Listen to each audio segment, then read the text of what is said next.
హరి ఓం. ఈ జమ్మి చెట్టుకి అర్థం ఏంటిది? జమ్మి చెట్టు అంటే చాలా పవిత్రమైన చెట్టు.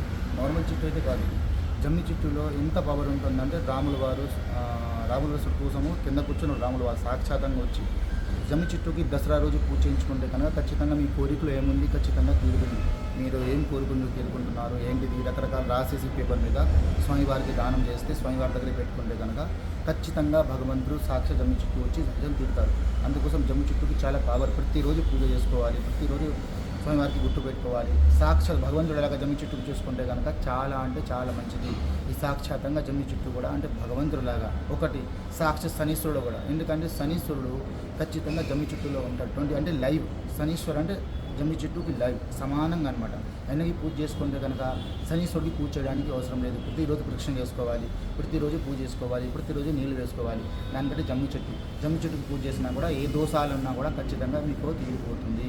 జై శ్రీ గణేష్.